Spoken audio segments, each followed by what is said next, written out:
Hello, my name is Jess Thorpe. I'm the Head of Research at Nimbus 90, and a very warm welcome to you for the second episode in our webinar series, Future Focus, in partnership with Equinix. In this series, we take 4 industries experiencing deep level disruption and structural change, and we explore how companies can respond effectively to these changes and deliver modern, innovative, and resilient services. So today we're going to talk about the future of transport. It's quite a big topic.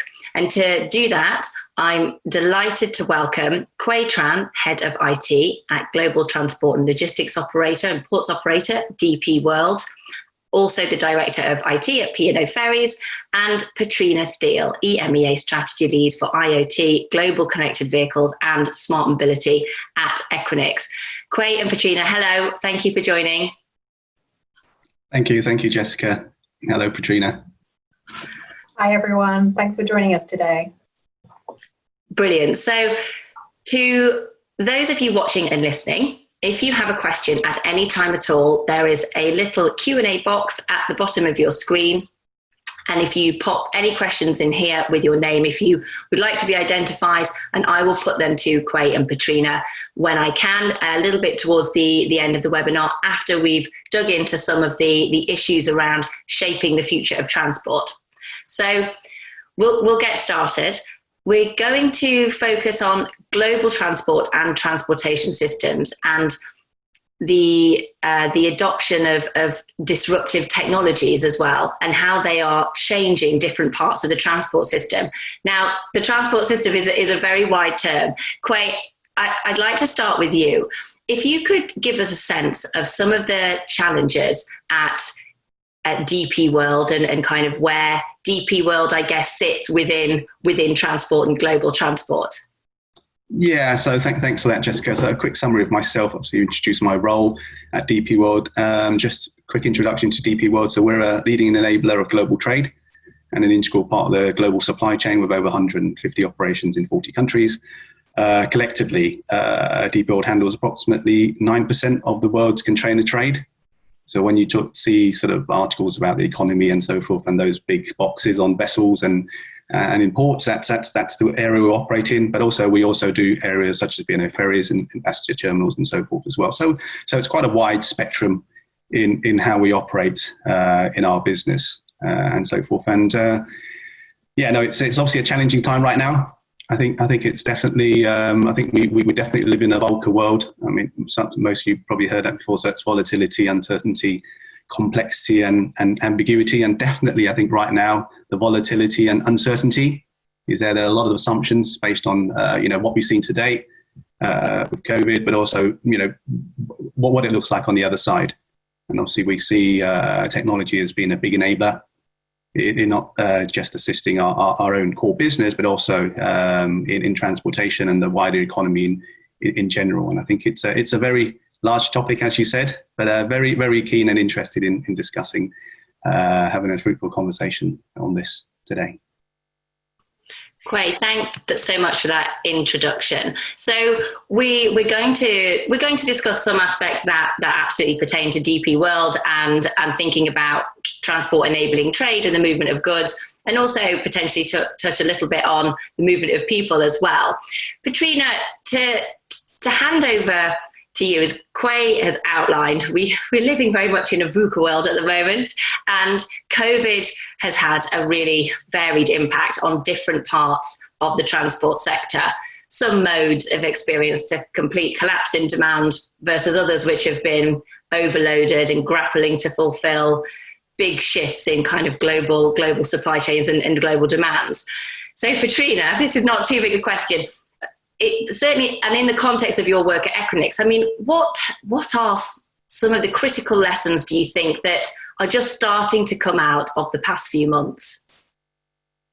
Thanks, Jessica. So, yeah, I think as Quay has discussed, I mean, there is so much that's happened in the last few months. And more broadly speaking, as many of us already know, there's generally been huge disruption in regards to the transport sector anyway. So whether it be automotive or shared mobility, aviation, these industries have already been wrestling with changing customer behaviors and wants as it pertains to the environment or AS models. And they're also at the same time trying to embrace technology in a wide range of areas, whether that be in manufacturing and design processes, or helping to derive greater customer insights and enhance offerings by offering more tailored or bespoke products. And so when you look at that, COVID has sort of thrown a proverbial spanner in the works on one side, whereby it's slowed down a lot of projects that were, I would say, live, and we can see some of the impact directly in some of the manufacturing processes. But on the flip side, what we're seeing is that it's actually accelerating some of the transformation. So I think Forbes put out a piece this week that highlighted that history will show that the impact of COVID will actually have accelerated the speed of digital transformation for many, and that moreover, it's changing the game in the long-term vision.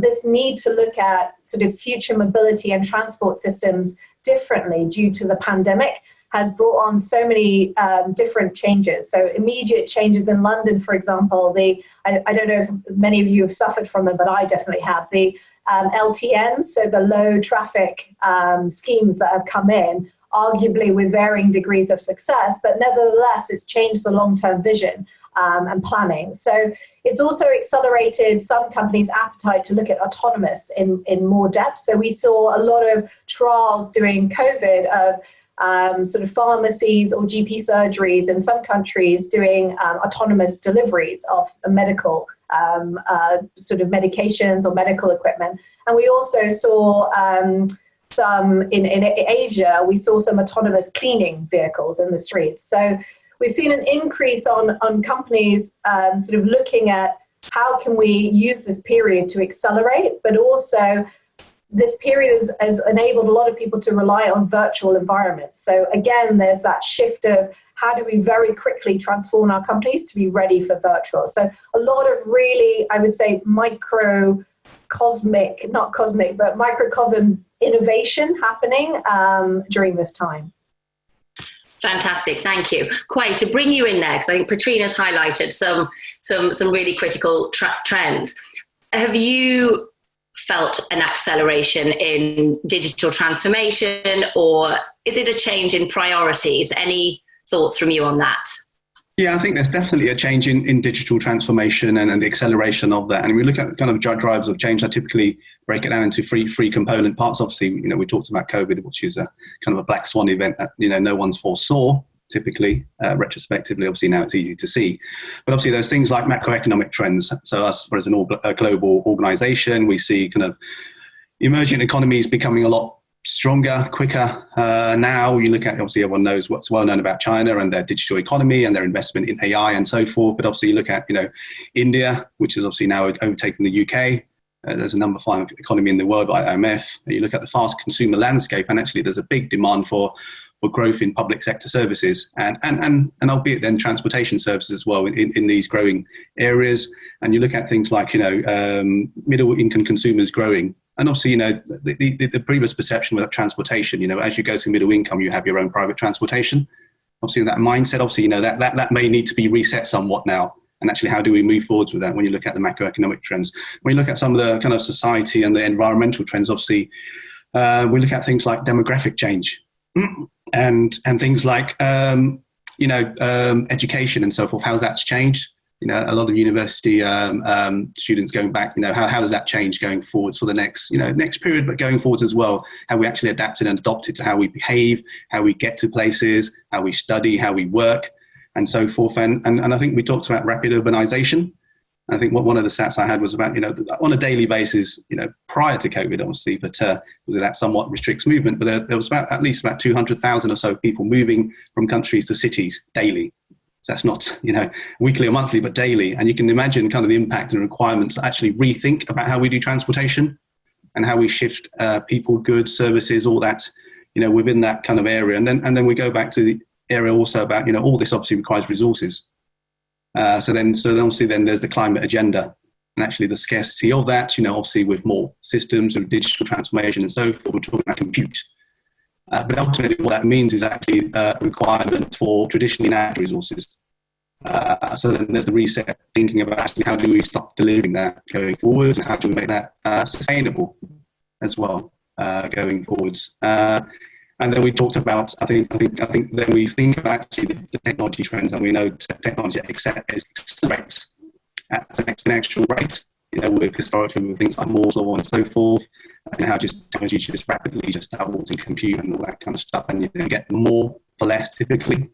Historically, and obviously with kind of things like automation and transportation and AI and so forth, that demand for additional compute is definitely going to be there going forwards. And then you have, the I think just on the horizon, which some of you may have already aware of, things like quantum computing, which exponentially changes that compute and things that we can do going forwards with regards to intelligence and so forth, and how that fits into transportation. I think that's definitely something to think about. So all those kind of factors colliding in, and all those kind of various factors that you need to think about, actually what does that mean, and actually do we need to move forwards quicker a lot more? I think the answer is yes for a lot of industries. We've seen a lot of industries where actually the way we currently do business, or the way we currently operate, so you look at things like international airlines and so forth, actually there's actually the way it operates right now, that recovery is going to be a long way away.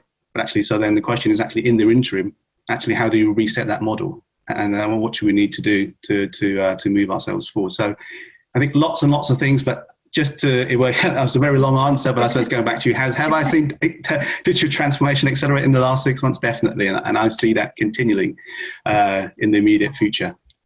Absolutely, thank you. I mean, I would love to pick up on some of the issues that you've raised there, and also Petrina as well in your answer before, which is why I'm going to appeal to our audience to put some questions in the Q&A box, because we're going to sort of talk about transport using your expertise and experience at DP World, and Petrina's certainly looking at some of the connections and the mobility aspects, but actually.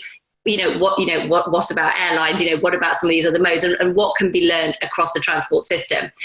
One thing you did mention, Quay, which is excellent, because it's going to lead us into some of the realities of transformation, accelerated though it may be, and that is about compute, and it is about networks, and it is about how to enable this rapid transformation.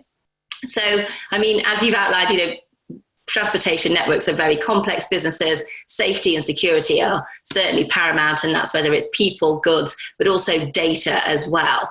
I wanted to start with, Quay, to come back to you sort of briefly, because you've mentioned compute, how the technology architecture at DP World has underpinning some of these key challenges. I mean, what have been some of the recent considerations you've had to make around the balance between cloud, on-prem, that kind of thing?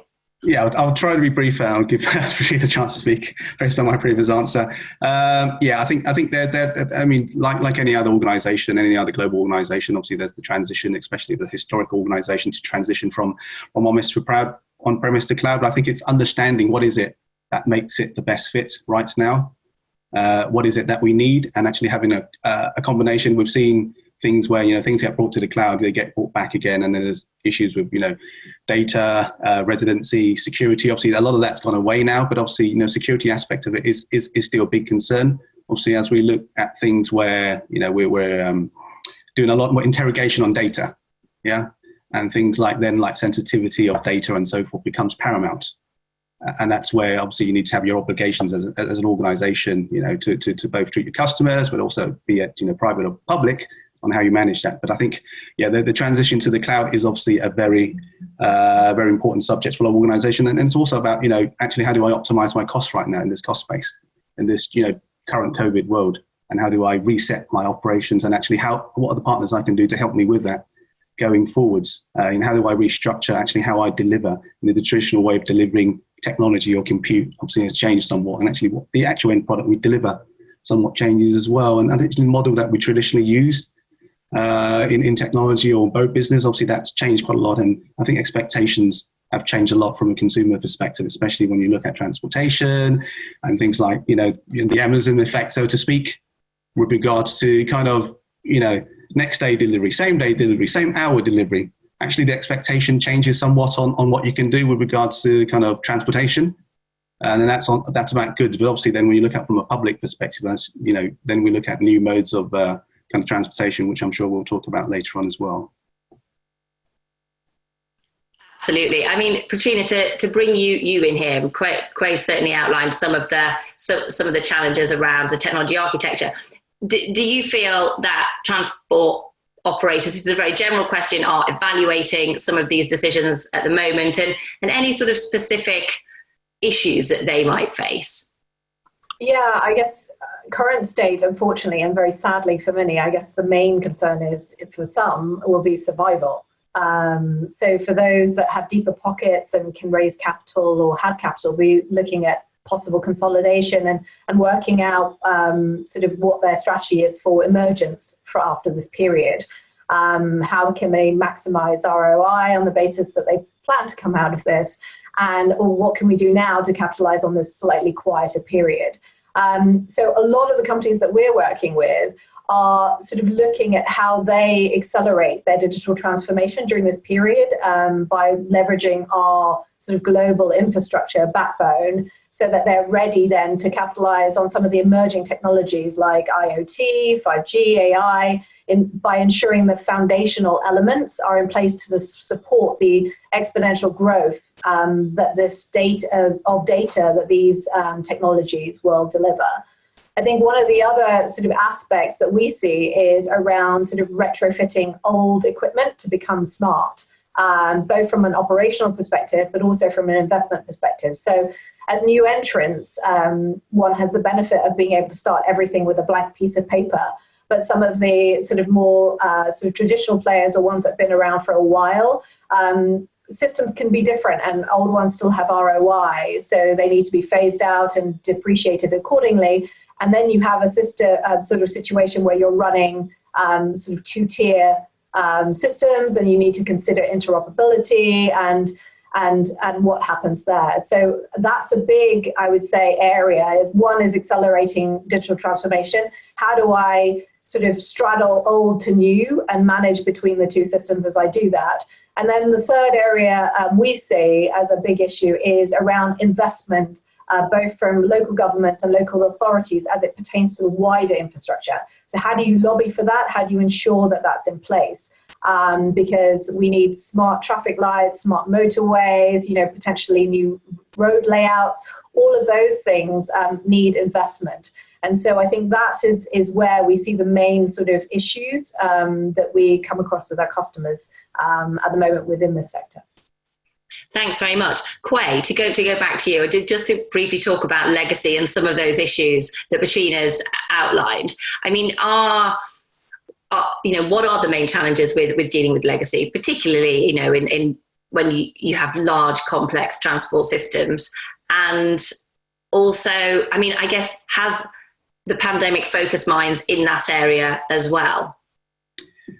I would say so, yeah. I mean, with any kind of large organization or an organization that has, and I suppose the question of legacy, actually, what does legacy mean? So for an organization that's, multiple decades, legacy, you're talking about, AS400s, mainframes, whatever, VMS systems. For an organization that's 10 years old, legacy could be, Windows 2012, 2008, whatever it is. But I think, what we have to bear in mind is that, technology moves at an exponential speed. I think that the underlying thing to remember is actually what value are we getting out of those systems and what we deliver. What is the expected outcome? I think there is a transition where a lot of organizations need to go through to actually understand what does their roadmap look like, and actually what parts of their existing architecture or infrastructure fits into that, and still getting value from it. I think the important thing is not changing technology for technology's sake, but understanding the value you're getting from it and actually the cost in delivering that value. Because obviously, you do a kind of benefits or economic analysis, then obviously, then it's quite a simple sum, especially in a time where actually you need to very much so look at cost, but also look at value at the same time as well. I think also when you look at legacy and why it's there in a lot of organizations, some of it's to do with technology and transitions and not having a clear roadmap as an organization. Some of it, I think it goes back to just the human factor in change and actually understanding and being able to adapt to change. And when we look at technology, I mean, technology itself should not be complex. And I think in the last 15, 20 years, from a consumer perspective, we kind of accepted that technology does not necessarily need to be complex, especially at the customer end or the end user end as well. And to deliver that shouldn't be complex, because otherwise you're just kind of building complexity to serve something that should be fairly simple. I think thinking about, where we go on this, and I think we tend to overestimate what technology can deliver as well, and kind of overpromise. And that's where you have multiple legacy systems where, you only realize, going back to the value factor, where we develop, you realize elements of value and then you move on to the next thing. And actually, I think I saw something come up on the chat, is actually we tend to underestimate the factor of human resistance to change. Yeah. And that's regardless of technology or so forth. I think it's, we severely as technologists, but, as businesses in general, and when we talk about technology transformation, we're not really talking about technology products. We're talking about, business change and organizational change, or environmental change. And we are, as people, typically resistant to change. And hence why, when you look at organizations and we go back to legacy issues, that, even the move to the cloud and so forth, it's gone backwards and forwards, but, a lot of organizations have moved forward now, because actually there are very few options to deliver that. And you look at something as basic as email now, even going back 10 years ago, there was a huge resistance to moving that. And why would you want to run your own email system and so forth? And it's just very, very simple things that we take for granted now. And I think just going back to that, just understanding the human nature of change and so forth, is just why we sometimes, put ourselves in a worse state than we actually necessarily need to be. Thank you. We've had some excellent comments, and thank you, Andrew, for those. And we've picked up on this, these issues around cultural transformation and digital transformation, perhaps an area to return to at the end.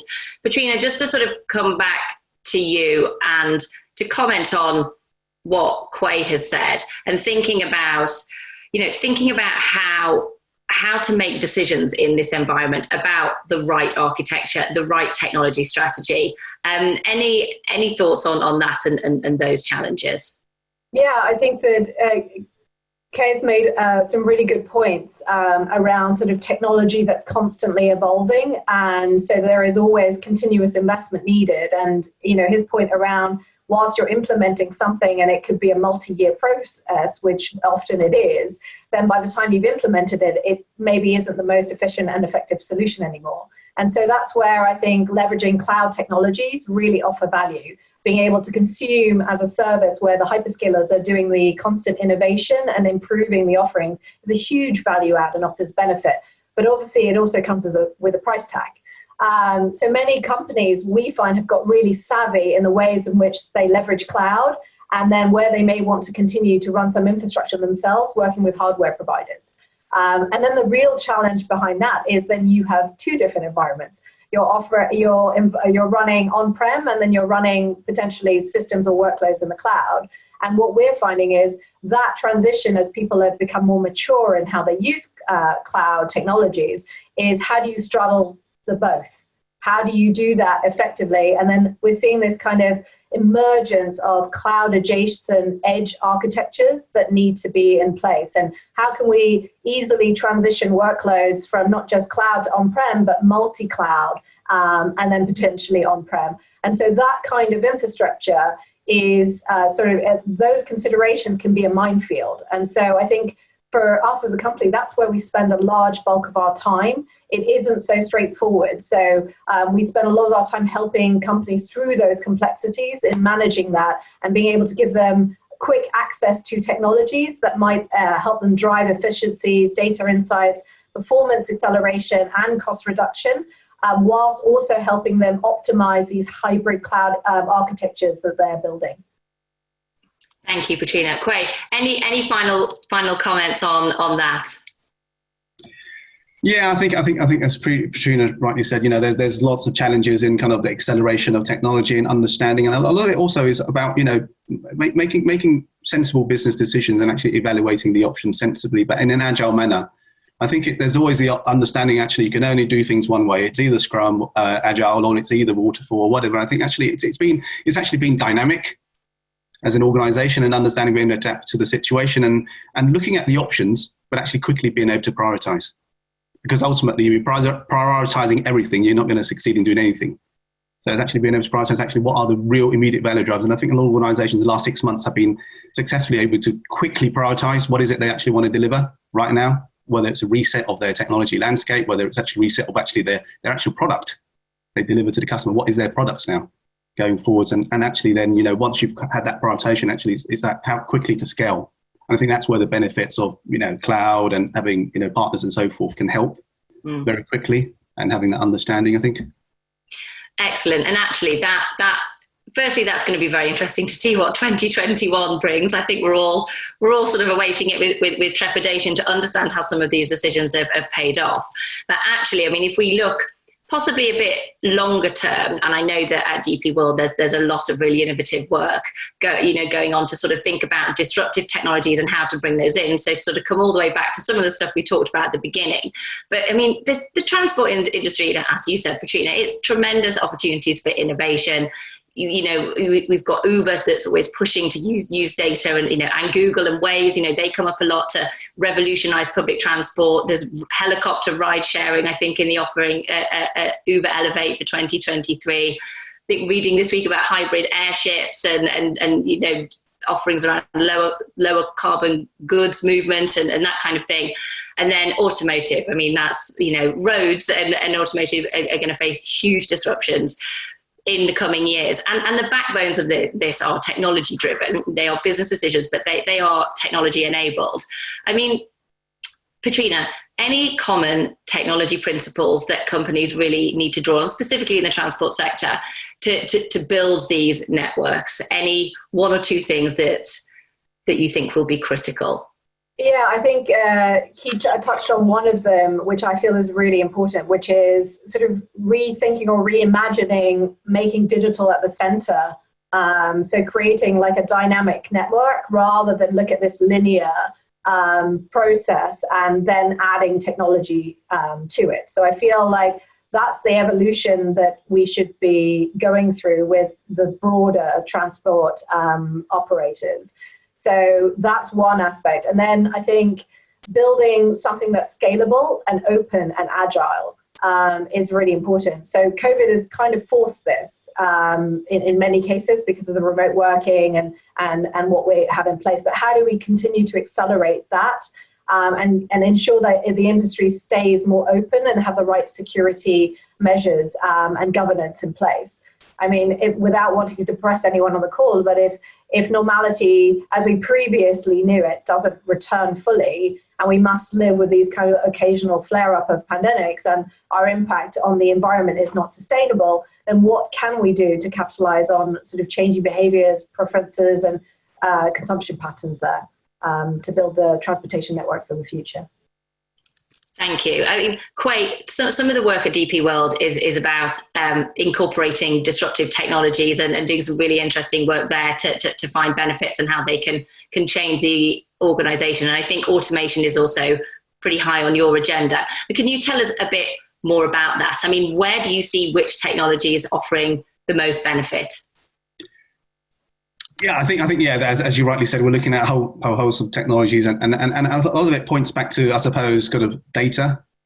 If you look at it in the true sense, but obviously there's automation, obviously, but for automation to happen, actually, you need data to understand what is it you have, where you need to do, where you're going to go, and so forth. And in some of our terminals, they're fully automated. Quite a challenge when you look at the big machinery, as I like to call it, moving huge boxes around the vessels that are 400 meters long and so forth. So automation is definitely a big thing, and we'll see that. And it's not just about efficiency; it's also about safety.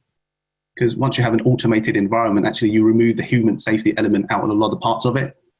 And obviously, I think safety has become a big thing as well now going forwards, understanding not just from a COVID perspective, just general safety going forwards as such. So I think it's very important. I think, and it goes back to when I talk about data, it's actually, when you look at AI and so forth, what is that? That's actually about accumulation of data. So that's where you get the nexus of, both automation, IoT, and so forth, all these endpoints, essentially, we talk about edge and so forth. Basically generating masses and masses of data, and you lose using, and which we're looking at, obviously, using AI and machine learning. But ultimately, what is AI? I mean, it's essentially giving you cheaper, more accurate predictions. Actually understanding what we need to do next, or where we need to go next, or what is the most optimal way of doing something. And it's about, but I think the challenge actually is obviously that's a logical data set, and we need to do that. But obviously the challenge for us as an organization actually is to convert some of these non-prediction problems into actual prediction problems, so that actually we can use the current AI technology to do that. Obviously, as we move to more complex AI, and then obviously, you know, then that will enable us even further to utilize you know, prediction and so forth in manners that currently is not really done or achievable. And as we look at, you know, some of the other parts of business where we're using things like blockchain, and that's really about, you know, improving visibility and transparency and actually formulating trust. Actually, and as we adapt to more of the remote working kind of landscape that we've all encountered over the course of the last half year, I think actually the element of trust suddenly now, you know, the working in the office or the presence in the office suddenly has changed, and the trust actually is already there now. But actually, you know, it doesn't take something like blockchain to do that, but it does sometimes in elements of our of the transportation landscape, or we talk about business in general. Actually, because we're talking about connecting trust between digital assets or digital components, actually that's where you need to build that trust, and things like elements of blockchain can help with that. And if I look at actually transportation in itself, actually there's the need to invest in infrastructure. And I think the assumption, you know, sometimes we can be slightly siloed in understanding that, you know, the same infrastructure is available everywhere in all parts of the world. Obviously, that's not necessarily the case. So you look at, you know, areas of the subcontinent in India and so forth. Actually, the road transportation or the rail transportation is not fantastic everywhere. So actually, then how do you leapfrog that existing infrastructure dependency to actually create that mode of transport? So actually the question for us then is investing in newer technology. So this is where we partnership with looking at things like Hyperloop to develop, you know, DP World cargo speed for transportation of goods, you know, quickly. Obviously, I think it's said right at the very beginning, the expectation of transportation, how it's changed from, you know, week, next day, same day, hour, etc. And that kind of just leapfrogs that kind of existing sort of infrastructure landscape, and thinking about, you know, when you mirror that to say, you know, some of the countries where, you know, previously they didn't really have that fixed line infrastructure for telephones, and actually moved very quickly straight to mobile infrastructure, and that's where, you know, countries like, you know, Kenya, where they have the M-Pesa payment network, actually digital mobile payments have been in place, you know, for a very long time, you know, prior to Apple Pay and so forth, but only based on text messages, but based on the fact that actually the actual technology investments or the infrastructure investments put in place actually has allowed, you know, certain parts to move a lot quicker. And I think it's what we need to think about is not thinking about trying to fix problems or in the traditional sense, actually understanding actually how we move forwards much quicker. And I think that's the challenge a lot of organizations have been put in place over the course of the last 6 to 9 months. Actually, how do we move much faster than where we are? And actually, can we solve it with the traditional way of thinking about fixing things? Absolutely. Petrina, any sort of comments from you before we move on to take a couple of questions? And I would also encourage people to use that Q&A box. We've covered a lot of topics, and I think that there's plenty of areas, and I would certainly encourage you to put some questions to our speakers. But Petrina, before we do that, any thoughts from you, final thoughts from you? No, I think I covered a lot of it. In terms of, I think for us, one of investment is definitely a big thing that he touched on there that we would echo. I would say also in some of the areas that we're working with customers, it's about also understanding that by implementing new technologies, the foundational architectures change. And so consideration for those architectures that are underpinning also need to be in place, because we talk about investment on one side on physical architectures for, you know, future mobility, but there's also the technology architectures are in place. And so there's still some evolution that needs to go in for how connectivity models might work between different operators, and also how data should be shared between potentially competitors and things like that. So all of those, I would say, different elements are still being worked out at the moment and still evolving. So those are the kind of things that people need to consider rather than just implementing the technologies. It's the foundational elements underneath it that are really important. Absolutely. To take a comment that we had from Andrew in the chat, which I think was really interesting, and to come back to that and talk about culture, because in industries such as transport, where you have lots of kind of heavy assets that need maintaining, and we talked about sort of these two-tier systems emerging, particularly where data is viewed in one way to manage and maintain physical assets, And then data can do so much more in terms of enhancing customer relationships and new revenue streams and entering new markets. So I guess my question for both of you is, this is a cultural thing because it's not a technology thing. How can you get the value of data to be exploited across a business where you've got these two quite different sides? Any thoughts? Quay, shall I come to you first? Yeah. Okay. Yeah. So, I mean, we talked about the big data issue, and I think I said everything points back to data right earlier on in my last comment. And I think, we look at data, you look at, the volume, variety, veracity, I think 4 V's it's called. And when you look at actually just the amount of data that's been generated and through compute and storage and just the lower cost capabilities that are out there now. And just to think, I think I read one of the stats the other day, about 90% of the world's data has actually only been created in the last 2 years. That kind of tells you the continual need for investment, not just in compute, but actually storage and so forth. But actually, what are we doing with that data to get value out of that? And I think when you look at the veracity of the data, I think getting value out of it, and which is what we're looking at, is things like with analytics and AI and ML actually re-emphasizes the importance of data quality. The assumption there's an abundance of data. Actually, you need the right kind of data to actually get real value, meaningful value out of it, that actually drives kind of the business outcome and the business value. And that's where kind of you need both the organizational wide acknowledgement that is an asset, but actually then the actual capability to do that. And sometimes capability may be in-house, sometimes capability, if you need to move faster as well, maybe partnership. But actually, I think it's kind of both recognizing that, it's like a lot of things, all things aren't treated equal and all data is not equal, so to speak, especially how you initially collate it first. So it's actually understanding how you move forwards with that. And I would add that, one is about, the collection of that data, but obviously what insights can you derive from that data? So great if everyone, gives you access to be able to track their whereabouts on their mobile. But then how do we optimize that? How do we then use that to measure traffic flows? How do we then implement that to control road systems, traffic lights, etc.? So that's one aspect. But I would say that also many cases that we see is things are knee-jerk reactions, aren't they? So I go back to my example of the low traffic network that was recently implemented in London, where suddenly all of these this new infrastructure came up to enable cyclists and allow for more space for social distancing on buses. So great that it allowed many to suddenly feel, okay, well, I can get on my bike, I can walk more, this is what I can do. But at the same time, it wasn't very well considered. So arguably, it's had an adverse effect from some people who have been very strongly vocal against it. So again, how can we use data to better benefit some of those decisions, to show traffic flow, to show what infrastructure needs to be changed? I feel is really where we need to be working more closely, not only with sort of local infrastructure providers, but with the public in general. That would be really, really helpful.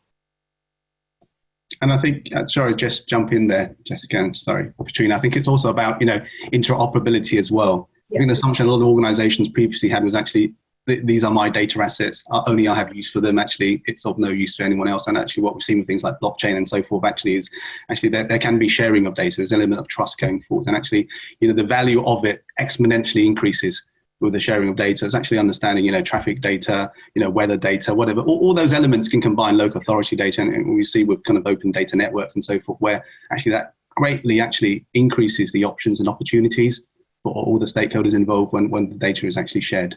100%. And I think just to jump onto the back of that as well, okay, that for us is almost the barrier to scalability, which is many people still have this really myopic view, which is changing slowly, but it's still there, which is, and again, I'm making a broad assumption, but vehicle manufacturers are focusing on the product, how to automate that, how to drive seamless connectivity, how to enhance customer experience. But they're less around the enabling infrastructure around it. And government and local authorities are looking at very specifically my jurisdiction, what are the changes I can make there, less wider connotations of standards or sort of architectures that can be deployed at scale. So once we meet that sort of need to be able to collaborate on this and share and sort of work together, that sort of scalability comes in. And I feel that that's really the sort of change in mindset that needs to happen. And we're slowly getting there now with many of the sort of industry associations and things that are out there. But it's still early days, I feel, for a lot of those at the moment. Absolutely. Thank you very much for that. I think some really excellent final points on whatever the shape of the future transport system, these cultural principles and these strategic principles certainly need to be ironed out. We have reached the end of our discussion. Thank you so much for all of your comments and for giving us an amazing tour, I think, around some of the big strategic issues and technological issues facing a very large sector, and different elements within that. We've talked a lot about interoperability. It's been fascinating to understand the role of blockchain, and as you said, Quay, thinking about how that can build trust, and also thinking about, there's a proliferation of data is absolutely essential, but these architectures to exploit it and liberate it. There's a technological side, but there's also this cultural side. This ecosystem mentality is not just a technological concept. So thank you, both of you. You brought all of those to life for us. Thank you to our audience for listening, taking the time to listen, and for your comments.